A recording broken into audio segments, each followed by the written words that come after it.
Thank you. So Mukesh, now you can continue. Sure. Yeah. So हम आगे बढ़ते हैं। तो इथिकल हैकिंग जो हम लोग कंटिन्यू कर रहे हैं, तो इथिकल हैकिंग एक्चुअली वही है, टेक्निकल टर्म में हम कहते हैं कि हैकिंग हम लोग सेम वही चीज कर रहे हैं, हैकर्स भी वही काम करते हैं, हम भी एज ए सिक्योरिटी प्रोफेशनल वही काम करते हैं। बस जो एक नॉर्मल एक लिमिट लाइन है, या हम कह सकते हैं सिंपल कि हमारे पास ऑथराइज्ड परमिशन है, लीगल पेपर साइन होते हैं, उसके बाद हम लोग वो हैकिंग परफॉर्म करके ये जानकारी निकाल सकते कि हमारे नेटवर्क्स में कोई लूपहोल तो नहीं है, हमारे प्रोग्राम्स हो गए, हमारी वेबसाइट हो गई, या फिर हमारा एप्लीकेशन है उसमें कोई बग्स तो नहीं है। तो वो बग्स निकालने का हम उसे कैसे सिक्योर कर सकते हैं, वो पूरा प्रोसेस होता है हमारा इथिकल हैकिंग। ओके, तो इसके बाद ये क्वेश्चन आता है कि अब हैकर्स कौन या हैकर्स कौन है। ज़्यादातर डेफिनेशन या आपने पिक्चरों में देखा होगा कि कोई आदमी है या कोई लड़की है जो हुडी पहन के स्वैग दिखा के, आवाज दिखा के हमें दिखा दी आई एम हैकर या वी आर एनोनिमस, इस तरह की चीजें। बट एक्चुअली ऐसा कुछ नहीं है। रियल में अगर देखें, एज ए नॉर्मल पर्सन ही रहते हम, जो प्रोग्रामिंग लैंग्वेज जानते हैं, जिनके पास अच्छी कंप्यूटर स्किल्स होती है, नेटवर्किंग की स्किल्स होती है, जिन्हें ऑपरेटिंग सिस्टम के बारे में अच्छे से पता होता है कि ऑपरेटिंग सिस्टम कैसे काम कर रहा है। वो विंडोज भी हो सकता है, या लिनक्स भी हो सकता है, या मैक ओएस भी हो सकता है।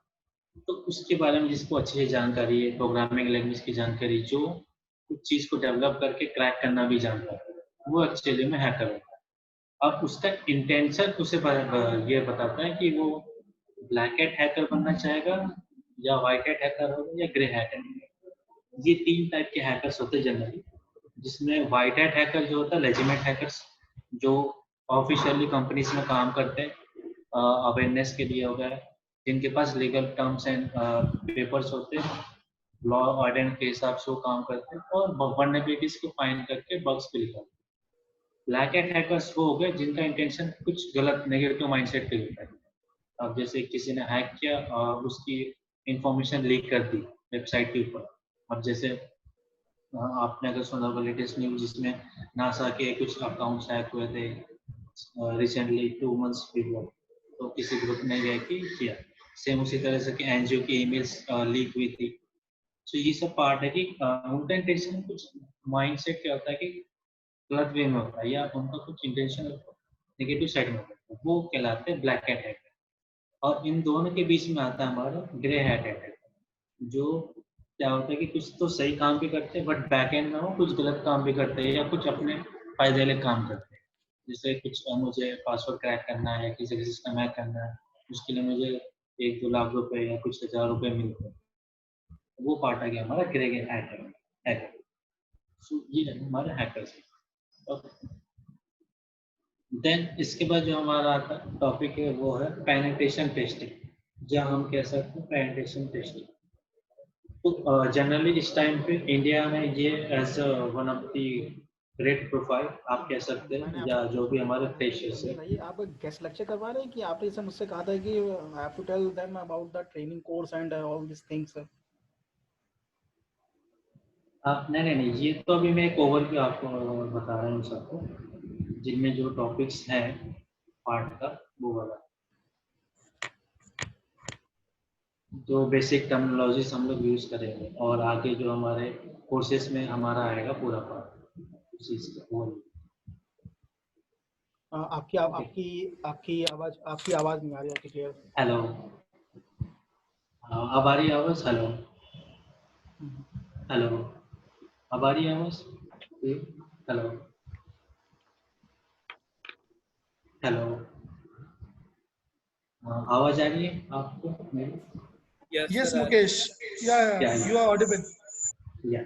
So penetration testing एक one of the great profile right now as a fresher in India। आप देख सकते हैं कि IT security analyst या as a web penetration testing, इस तरह की जॉब प्रोफाइल्स के लिए जाके जॉब्स प्रोफाइल्स में हमें अपॉर्चुनिटीज मिल सकती है अगर आप एज अ करियर चूज करते हैं साइबर सिक्योरिटी में। तो जिसमें हमारे पास एप्लीकेशन बेस पे भी है, एज अ पेन टेस्टिंग होते हैं, नेटवर्क बेस पे भी होती है, देन इंफ्रास्ट्रक्चर होगा, और IoT मोबाइल डिवाइसेस पे भी। तो अब इसके बारे में हम डीप में आगे पढ़ेंगे अपकमिंग जो हमारे सेशन चलेगा जिसमें हम लोग इन डेप्थ में पढ़ेंगे कि सिस्टम हैकिंग कैसे करते हैं, मोबाइल हैकिंग कैसे हो रहा है, जिसमें हम लोग कई सारे टूल्स यूज करेंगे, एनमैप हो गया, नेसस है, मेटास्प्लॉइट है, बॉक्सफुट भी हम लोग यूज करेंगे। सो वो उसका पार्ट है। अब पेनिट्रेशन टेस्टिंग अगर मैं कहूँ कि एक सिंपल वे में कि पेनिट्रेशन टेस्टिंग होती क्या है, तो पेनिट्रेशन टेस्टिंग एक ऐसा प्रोसेस है जिसमें हम लोग किसी नेटवर्क को ले लेते हैं या किसी एप्लीकेशन को लेते हैं, उसकी पूरी स्टार्टिंग से एंड तक जो भी डाटा फ्लो है उसको हम लोग पेनिट्रेट करके चेक करते हैं कि कहाँ पे लूप होल है या कहाँ पे ऐसा पॉइंट है यहाँ पे डाटा लीक हो सकता है या इंटीग्रिटी मेंटेन नहीं हो रही है। सो दैट्स पॉइंट हम लोग पॉइंट आउट करते हैं, उसको फिर हम लोग एनालिसिस करके रिपोर्ट बनाते हैं और उस रिपोर्ट में हम लोग 1 to 5 या 1 to 10 की रेटिंग देते हैं कि किस लेवल के क्रिटिकल इश्यू है या हाई इश्यू या लो मीडियम इश्यू है। सो दैट इज द पार्ट, उस बेस पे हम लोग एनालिसिस करके फिर रिपोर्ट तैयार होती है एंड देन वो हम उस कंपनी या उस ऑर्गेनाइजेशन को देते हैं जो उस एप्लीकेशन या नेटवर्क का ओनर है, देन वो फिर आगे उसको पैचिंग का काम करता है। So this full process is known as penetration testing. इसी में आपके कई सारे अपॉर्चुनिटीज हैं। देन अगर आप टाइप्स के ऊपर जाएंगे तो ये आपके टाइप्स ऑफ सर्विसेज है। नेटवर्क सर्विस हो गया जिसमें हम लोग नेटवर्क की पेन टेस्टिंग करते हैं। वेब एप्लीकेशन इस टाइम पे एज अ फ्रेशर और एज अ यंगस्टर्स कई लोग इसके बारे में ज़्यादातर पढ़ रहे हैं, जिससे आपका एक टर्म है बग बाउंटी, वो मैं आपको बताऊंगा कि बग बाउंटी क्या चीज़ है। और उसमें इसी का एक पार्ट है, स्मॉल पार्ट आप कह सकते हैं बग बाउंटी है जो आता है वेब एप्लीकेशन पेन टेस्टिंग के अंदर।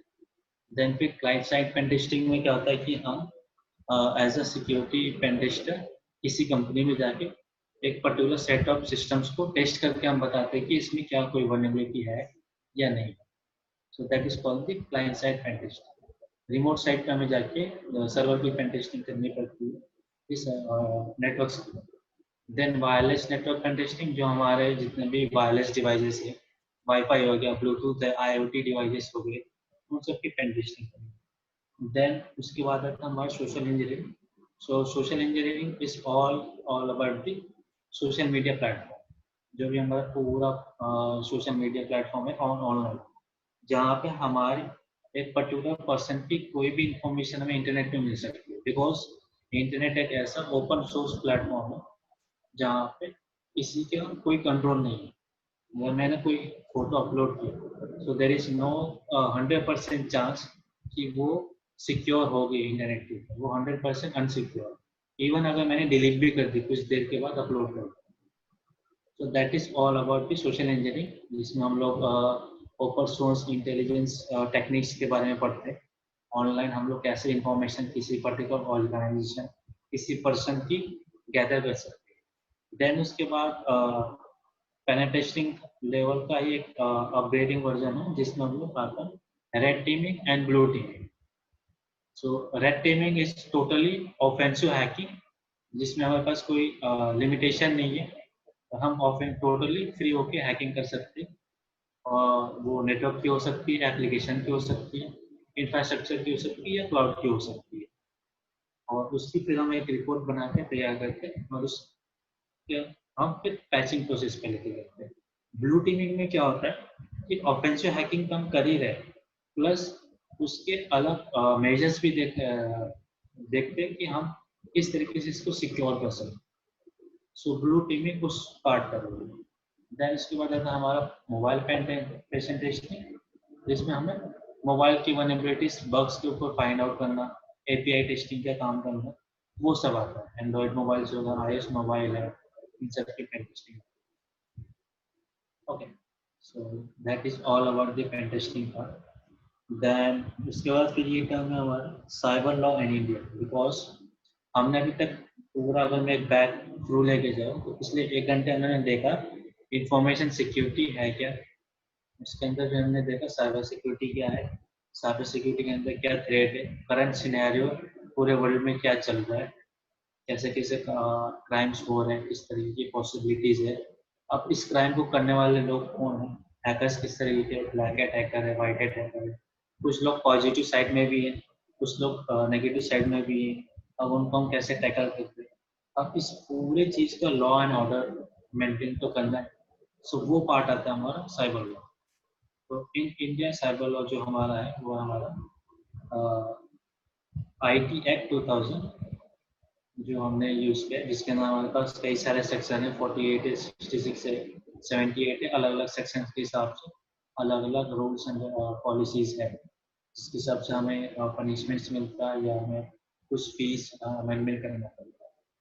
अब क्वेश्चन ये आता है कि साइबर लॉ का जरूरत क्या है या साइबर लॉ नीड क्यों है। अगर साइबर लॉ को मैं एक साइड रखूँ और जनरल जो क्राइम केसेस होते हैं, जैसे चोरी कोई कर रहा है या किसी ने मर्डर किया या कोई क्रिमिनल केसेस है, सिविल केसेस हो जाए या किसी प्रॉपर्टी रिलेटेड है, तो उन सब की जो भी अननोन एक्टिविटी हो गया, इलीगल एक्टिविटी, उसके ऊपर पुलिस वेरिफिकेशन होता है। हर कोई जाके पुलिस के ऊपर या तो रिपोर्ट करेगा। अब उसका जो प्रोसेस है उसके बाद उसको पूरा जजमेंट कैसे मिलेगा, सो वो पूरा काम कहाँ का, कोर्ट के ऊपर होगा। सो that is the full one by one step है जिसे हम फॉलो करते हैं। सेम वही प्रोसेस अब इंडिया में ऑनलाइन क्या है कि एक्टिविटीज बढ़ रही है, डिजिटल प्लेटफॉर्म हो चुका है इंडिया, जो भी आगे जितने भी चीजें सब कुछ ऑनलाइन हमें अवेलेबल है। यहाँ ऑनलाइन हर चीज अवेलेबल है, फूड से लेके ग्रोसरी से लेके कपड़े हो गए हमारे, हर चीज। ओके, सो ये सब चीजें हैं अवेलेबल। तो जो भी एक्टिविटी अब जैसे हमारा है नेटवर्क से हो गया, कंप्यूटर से हो गया या डाटा स्टोरेज हो गया या वेबसाइट किसी ने हैक कर लिया या ईमेल के थ्रू हम हमारा कोई डाटा चोरी हो गया, तो आप इसकी रिपोर्ट हम लोग कहाँ करें, ये क्वेश्चन है। या इस चीज के ऊपर हम कहाँ पे जाए जहाँ पे हमें न्याय मिल सके। या किसी ने हमारे कोई फोटो लिया, उसको मैनिपुलेट करके जोक बना रहा है ऑनलाइन सोशल मीडिया, फेसबुक हो गया, इंस्टाग्राम या स्नैपचैट या ट्विटर के ऊपर, तो अब उस चीज के बारे में हमें कैसा पता चलेगा कि मेरा अकाउंट हैक हो गया या कि वो मेरे GIF या मेम्स बना के मजाक उड़ा रहा है ऑनलाइन। तो वो ऑनलाइन जो आइडेंटिटी है वो क्या हो रही है, हमारी खराब हो रही है। तो उस चीज के बारे में जो टैकल करता है वो पूरा जो है प्रोसेस, वो साइबर लॉ के अंदर आता है। तो उस चीज के लिए हमें जरूरत है साइबर लॉ कि जो भी हमारा ऑनलाइन इंफॉर्मेशन है, अब उसके साथ कोई गलत चीज ना कर सके, जो हमारी ऑनलाइन आइडेंटिटी बनी इमेज वो कोई खराब ना करे। सो दैट्स द रीजन कि हमें जरूरत है साइबर लॉ। सो साइबर लॉ क्या है, किस किस से डील करता है, हमारे साइबर क्राइम्स हो गए।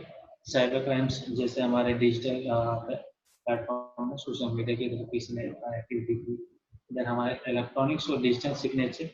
इलेक्ट्रॉनिक्स के अंदर हमारे सिस्टम्स आ जाएंगे, मोबाइल डिवाइसेस, स्मार्टफोन, लैपटॉप्स हो गए, सिस्टम्स। डिजिटल सिग्नेचर्स हो गए जो हमारे ऑनलाइन वेरिफिकेशन होता है। देन इंटेलेक्चुअल प्रॉपर्टीज है, जो भी हमारे कॉपीराइट्स है, जैसे कोई वेबसाइट है, कोई प्रोडक्ट हो गया या ऑनलाइन सर्विसेज हम लोग दे रहे हैं किसी को, तो वो क्या क्या हमारा copyright. That's all completed intellectual property. Then data protection and privacy. अब इसका जो है हमारा जितने भी हम लोग ऑनलाइन ट्रांजेक्शन कर रहे हैं, पेमेंट गेटवेज हमने पेटीएम के थ्रू किया, UPI हो गया, तो वो ट्रस्ट फैक्टर अब कैसे बन रहा है कि हमने कोई थर्ड पार्टी को अपना क्रेडिट कार्ड या डेबिट कार्ड की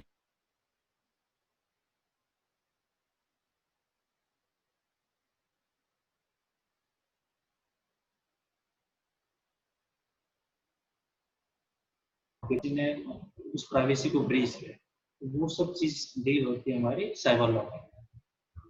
और सोशल मीडिया, जो हमारा सोशल मीडिया प्लेटफॉर्म के थ्रू कोई क्राइम होता है। सो अगर स्टैटिस्टिक देखा जाए इन दी अपकमिंग केस अराउंड पिछले 5 साल का, तो ये रिपोर्टेड केस है साइबर क्राइम जो डे बाय डे इंक्रीज ही हुआ है। साइबर क्राइम 5 ईयर आप देख सकते हो। देन ऑब्जेक्शन पोस्ट है सोशल मीडिया पे और कितने अरेस्ट है, ये रिपोर्टेड केस है, एक्चुअली इससे ज़्यादा ही होगी। सो ये टाइम्स ऑफ इंडिया का रिसोर्स मैं कल सर्च कर रहा था तो मुझे मिला था, ये मैंने आपको दिखाया। ये रिपोर्टेड केस है इंडिया के अंदर, इतने क्राइम केसेस FIR हुए अंडर IT एक्ट के अंदर। बट ये तो अंडर IT का, कुछ लोग को तो ये भी अभी पता नहीं कि हमें कहाँ जाके रिपोर्ट करना है या किस तरह से उसको टैकल करना है। और कुछ क्राइम है, कुछ गलत होता है हमारे साथ ऑनलाइन प्लेटफॉर्म के ऊपर। ओके, सो इस चीज़ के बारे में अगर आप ज़्यादा जानते हैं तो मैंने आपको यहाँ पे लिंक दिया हुआ IT Act 2000 एक्ट के अंदर, जिसमें साइबर लॉ सर इंडिया या क्वेश्चन पूछिए। सर जो ये जो करते हैं उनको ट्रैक नहीं किया जा सकता क्या? इनको ट्रैक तो नहीं किया जा सकता, इसके लिए हमारे गवर्नमेंट ने साइबर क्राइम सेल्स बनाए रखे स्टेट वाइज। तो वो इन चीज़ों को ट्रैक करके पता करके कि ये किसने एक्टिविटी की है या किस IP के थ्रू हुई एक्टिविटी, तो उस अकाउंट को या तो ब्लॉक कर दिया जाता है या जिस अकाउंट का वो ओनर है उसे पकड़ के फिर वो आगे केस प्रोसेस चलता है। तो अगर आपको इस तरह की कोई एक्टिविटी होती है या किसी दोस्त के थ्रू आपका हुआ, तो आपको कहाँ रिपोर्ट करना, वो है हमारा साइबर क्राइम रिपोर्ट पोर्टल है, ये वेबसाइट जो इंडियन वेबसाइट है ऑफिशियल। तो आप यहाँ पे आके उस चीज़ की एक्टिविटी इंफॉर्मेशन या रिपोर्ट कर सकते हो, और यहाँ पे आपको पूरी फुल चीज़ दी है। इवन अगर आप चाहो तो अपनी आइडेंटिटी छुपा के भी रिपोर्ट कर सकते हो। रिपोर्ट क्राइम है यहाँ पे, बाकी इंफॉर्मेशन भी दी है कि किस तरह के फ्रॉड हो सकते हैं यहाँ पे, जो ऑनलाइन मोबाइल के थ्रू आता है कि आपको इंश्योरेंस करवाना या आपका ATM में क्रेडिट कार्ड खो गया तो आप बोल सकते हैं। तो ये सब चीज़ें दी हुई है। इवन यहाँ पे आपको ये एक ऑप्शन आता है एनोनिमस, इसमें क्या होता है आप अपने आइडेंटिटी छुपा के उस क्राइम को रिपोर्ट कर सकते हो। अगर आपको कुछ अनबिहेव या अच्छा नहीं लग रहा है, आप अनकॉन्शियस हो इसके बारे में, और इसके रिसोर्सेज के बारे में आपको पढ़ना है कि साइबर सेफ्टी टिप्स क्या है या अवेयरनेस की चीज़ क्या है, तो आपको यहाँ पे इस तरह, तो हमें कौन कौन से एक्टिविटीज के ऊपर ध्यान रखना है, सर ये सब अगर किसी चीज़ें। ने एक IP से हाँ, सर अगर किसी ने अपनी IP चेंज कर लिया, मैक एड्रेस भी चेंज कर लिया, तो उसके हाँ, बाद में फिर कैसे उसके कैसे बाद पता? भी एक्चुअली हो सकता है, बिकॉज वो अपने प्राइवेट IP चेंज करता है। हमारे पास दो तरह की IP होती है, public IP and private IP। So may be अगर उसने अपने प्राइवेट IP या चेंज की तो हम लोग उससे ट्रेस कैसे कर पाते हैं, थ्रू पब्लिक IP। अब ये IP की जो परमिशन है वो हमेशा साइबर क्राइम और सेल के पास होती है या पुलिस ऑफिसर्स के पास होती है। तो उनके पास टूल्स होते हैं, पेड टूल्स होते हैं, जिनके थ्रू वो ट्रेस करके पता कर लेते हैं कि एक्टिविटी कहाँ से परफॉर्म हुई है। Okay, okay sir.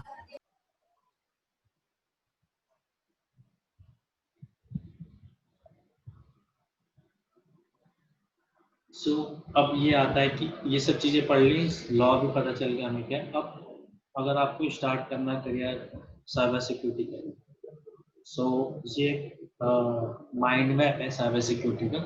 यहाँ पे अगर आप देख सकते हो कई सारे अलग अलग डोमेन्स हैं। एक साइबर सिक्योरिटी के अंदर हमारे पास ये अलग अलग डोमेन्स है। रेड कलर का जो पार्ट है हमारा वो पेनिट्रेशन टेस्टिंग का, और ब्लू टीमिंग रेड टीमिंग का पार्ट होता है। देन ग्रीन कलर हमारा गवर्नेंस का, गवर्नेंस में हमारे रूल रेगुलेशन कैसे बन रहे हैं, हमें कैसे पॉलिसीज को फ्रेम करके काम चलाना है, वो सब का पार्ट है। देन जो हमारा एजुकेशन सेक्टर है वो लाइट ब्लू है, और सिक्योरिटी ऑपरेशन जो रियल टाइम पे अटैक्स हो रहे हैं या सिक्योरिटी ऑपरेशंस बड़े बड़े एंटरप्राइज कंपनीज क्या करती हैं, सेंट्रलाइज नेटवर्क को यूज करके मॉनिटरिंग करते हैं कि कोई भी रियल टाइम पे अटैक हो रहा है तो उसको कैसे टैकल करना या आइडेंटिफाई करना। इसमें मेनली जो रिसेंट टाइम पे वो है कि जीरो डे अटैक्स को हम कैसे फाइंड कर सकते हैं। जो हमारे जीरो डे अटैक्स है उसको कैसे आइडेंटिफाई करके नेटवर्क लेयर पे ब्लॉक कर देंगे।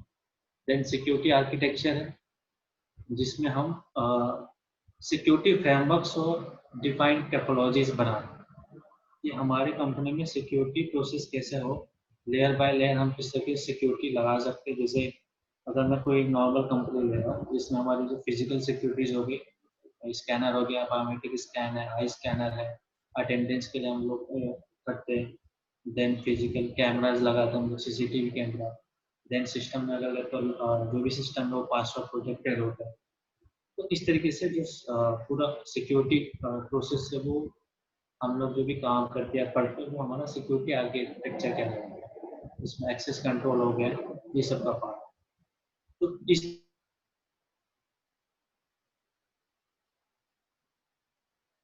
फ्यूचर जा सकते हैं।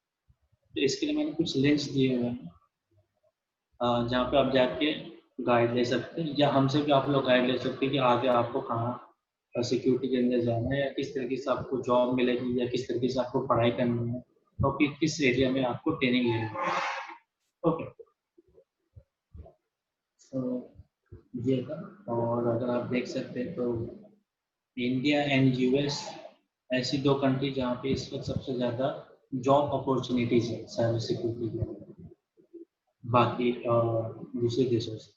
और अगर कंपनी सेक्टर में अगर आप देखेंगे तो सबसे ज़्यादा सिक्योरिटी अभी जो चाहिए आपको चाहिए इंश्योरेंस कंपनीज हो गई, बैंकिंग सेक्टर है, कंज्यूमर प्रोडक्ट्स हो गए। इन 2-3 कंपनी है जहाँ पे अभी सिक्योरिटी की ज़्यादा जरूरत है, बिकॉज बैंकिंग सेक्टर आपका एक ऐसा सेक्टर है जहाँ ऑनलाइन ट्रांजेक्शन हो रहा है, आपका पेमेंट रिलेटेड है। तो यहाँ पे जितने भी ऑनलाइन ट्रांजेक्शन हो गए उन सबको आप कैसे सिक्योर करोगे, उस चीज़ के लिए हमें साइबर सिक्योरिटी की जरूरत है। That is all part. तो आपके पास अच्छा मौका, आप अपने आप को इस चीज़ में डालना, इस चीज़ के बारे में पढ़ाई करके आपको जॉब मिल सकती है। ओके, सो इसकी जो भी आगे अपकमिंग 15 दिन की जो भी क्लासेस हैं हम लोग आपको सिखाएंगे आगे कैसे अटैक्स हो रहे हैं, किस तरीके से हम इसको सिक्योर कर सकते हैं, और किस तरीके से हम डेवलप करके आगे अपने करियर को ऐसा प्रिज्यूम कर सकते हैं। इसके अलावा अगर कोई और क्वेश्चन है आप पूछ सकते हैं, कोई क्वेश्चन हो।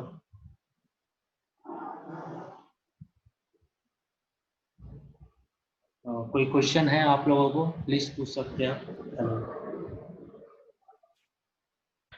सर एक क्वेश्चन था हाँ कि जैसे आपने बताया ना कि साइबर सेल मतलब ट्रैक वगैरह करता है, बट इफ हाँ कोई एनोनिमाइजर या कोई इस टाइप की सर्विस यूज कर रहा हूँ, तो उसमें तो जैसे फ्रीक्वेंटली आईपीस चेंज होती रहती हैं क्योंकि डिफरेंट कंट्रीज के सर्वर इन्वॉल्व होते हैं उसके अंदर।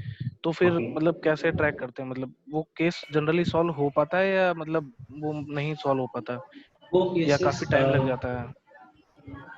अगर आप देखें कि अगर किसी ने वीपीएन यूज किया तो एक्चुअली वीपीएन कंपनीज के पास तो हम जाके इंफॉर्मेशन नहीं ले सकते as a normal person. Okay, but cyber crime cell या पुलिस के पास वो लीगल परमिशन होता है, तो कंपनीज क्या करती है अपना डाटा शेयर कर देती है, इवन अगर आपने पेड वीपीएन भी लेके रखा हो तो उसके थ्रू क्या हम ट्रैक कर पाते हैं। कभी कभी ज़्यादा टाइम लग जाता है क्योंकि अगर वो कंट्री वाइज आईपी चेंज कर रहा है पर्टिकुलर टाइम पीरियड पे और वो एक्टिविटी इलीगल एक्टिविटी करते जा रहा है, तो उस टाइम पे हमें कंट्री के थ्रू कंट्री उसको फॉलो अप करके कैच करने में टाइम लगता है, but with in a country अगर वो क्राइम कर रहा है तो इजीली हम उसे ट्रैक करके पकड़ सकते सर जैसे आपने वीपीएन का कंसेप्ट बताया, तो हैं। जैसे हाँ, अगर मैं कोई वीपीएन के टॉर अंदर पे तो प्रॉक्सी मतलब चेन लगा रहा हूँ, हम्म टॉर के साथ प्रॉक्सी चेन।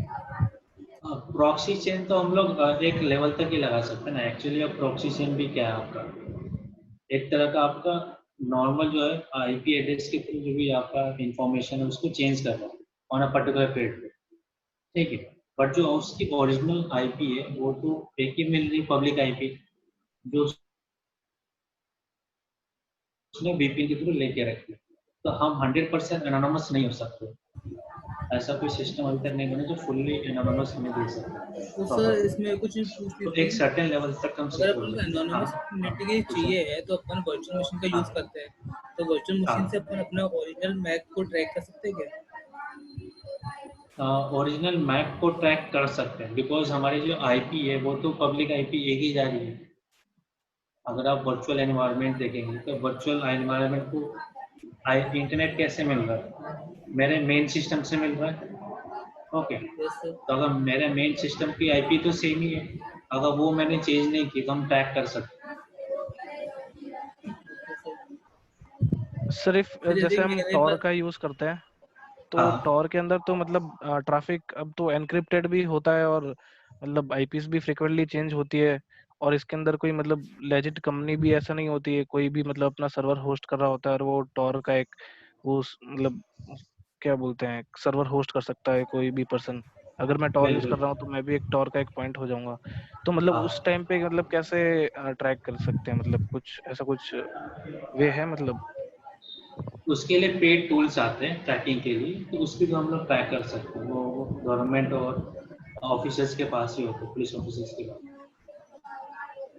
Okay okay. उसमें भी टॉर ब्राउजर क्या है कि हमारे 3 आईपीस जंप करके हमें इंफॉर्मेशन देता है, 3 आईपीस जंप करके हम्म। एनोनिमस सर्वर की थ्रू देता है। बट वो आईपीस भी तो क्या है, सेंट्रलाइज है कहीं ना कहीं, तो उसके थ्रू हम लोग ट्रैक कर सकते हैं। वो कंट्री के थ्रू है, अगर हमारी अच्छी साइबर थ्रेटी है तो हम कम टाइम पे उसे ट्रैक करके फाइंड कर सकते हैं उस चीज़ को। सर आप ओके हमें ओके। बता सकते हो कि आपने आईपीस को और मैक एड्रेस को कैसे चेंज करे परमानेंट? ये परमानेंट नहीं है, आईपी तो चेंज हो सकती है बट मैक एड्रेस आपका चेंज नहीं होता है परमानेंट, वो बस वो सर्टेन पीरियड के सर लिए मतलब होता वो है। डमी मैक एड्रेस डाल सकते हैं ना सर्टेन पीरियड के लिए, हाँ, प्राइवेट सर्टेन मैक पीरियड के लिए एड्रेस। डाल सकते हैं, बिल्कुल। ये चीज़ मैं आपको आगे बताऊंगा आगे आने वाले सेशन में कि ये कैसे काम होता है काले लिनक्स के अंदर।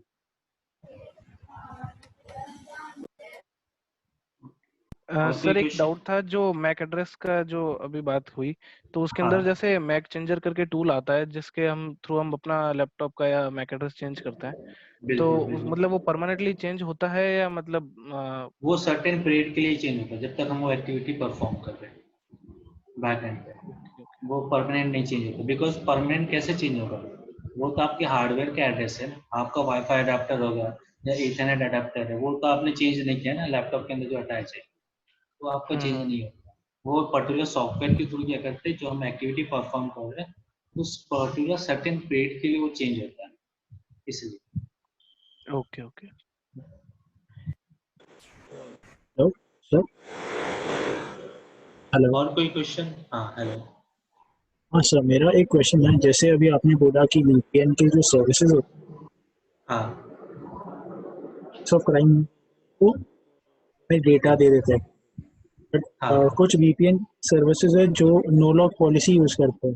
उसके हाँ। में कैसे आप लाइक कोई भी इन्वेस्टिगेशन आगे जाते हैं? क्योंकि लाइक फॉर एग्जांपल अगर मॉड का दे दूँ हम्म, एंड एक सॉक एनालिस्ट ही वाज हाँ, टेलिंग ओके। लॉग पॉलिसी है, तो वो लोग लॉग्स रखते ही नहीं है, और अगर रखते भी है तो वो सिर्फ गवर्नमेंट ऑफ इंग्लैंड के लिए है। इन केस की इंडिया के वेबसाइट पे अटैक कर लेते में कोई सर्वर है जिस पे अटैक होता है, तो वो गवर्नमेंट ऑफ इंग्लैंड को दे देंगे सिर्फ डेटा, बाकी किसी को नहीं देते। तो इस केस में हाँ, कैसे होता अब उस केस में अब देखिए, अगर जैसे मान लीजिए कि किसी वेबसाइट पे अटैक हुआ, अब वो वेबसाइट इंडिया की लिखी हुई, ठीक है, तो अब इंडिया की जो वेबसाइट है उस वेबसाइट ओनर ने क्या किया, रिपोर्ट की कि मेरी वेबसाइट पे अटैक हुआ। अब जो अटैकर या जो हैकर है अटैक किया है, उसने क्या किया कि वीपीएन जो यूज किया इंग्लैंड के वीपीएन पर, ठीक है, तो अब इंडियन गवर्नमेंट क्या करेगी, उनके पास तो एक्सेस नहीं है, कंपनी तो वो डाटा नहीं दे सकती जो वीपीएन प्रोवाइडर है। ओके, तो अब हमारी जो इंटरनेशनल थ्रेटी है, साइबर थ्रेटी एक होता है, जैसे हमारा इंटरनेशनल जो भी हम लोग कोई भी टूरिज्म हो गया या फूड इंडस्ट्री है, तो जो एक ट्रीटी बनती है, अगर हमारा कंट्री के साथ रिलेशन अच्छा है तो वो ट्रेस करने में क्या हमें मदद कर सकती है। तो हमारी जो साइबर थ्रेटी है वो अगर इंग्लैंड के साथ सही है, तो इंग्लैंड की गवर्नमेंट क्या है कि उस वीपीएन प्रोवाइडर को डाटाबेस हमें दे सकती है, बिकॉज हमें जो चीज दिख रही है इस वक्त वो फुल इंडस्ट्री पार्ट नहीं दिख रहा है, बैक एंड में क्या कैसे काम हो रहा है, बैक एंड में कैसे हमें इंफॉर्मेशन लीक हो सकती है या कंपनीज दे सकती है, बिकॉज कंपनीज भी रन कर रही है तो उन्हें भी अपना वजूद रखना है और अपनी कंपनी रेस करनी है, तो कोई भी गवर्नमेंट के साथ पंगा नहीं लेना चाहेगा ना कंपनीज, बिकॉज वो क्या आप उसकी सर्विसेज बंद करा सकती है, वो ये या तो वो कह देगा कि हमारे कंट्री में आप सर्विसेज नहीं दे सकते, तो ब्लॉक हो जाएगा, जैसे चाइना में गूगल नहीं चलता है, फेसबुक नहीं चलता है, तो वो पार्ट आता है। तो एक वो लेवल सर्टेन अप बना रहता है कि जिसके थ्रू कंपनीज को देना ही पड़ता है डाटा, वो इवन नो लॉक्स भी हो या नो रिकॉर्ड पॉलिसी हमें किसी को रिवील भी नहीं करनी तब भी, है तो वो सर? बट बैकएंड ये में। सिर्फ हाँ इसके websites, government websites, embassy websites and medical website, हाँ, वो चीज जो आप, that is what I have heard. Yes.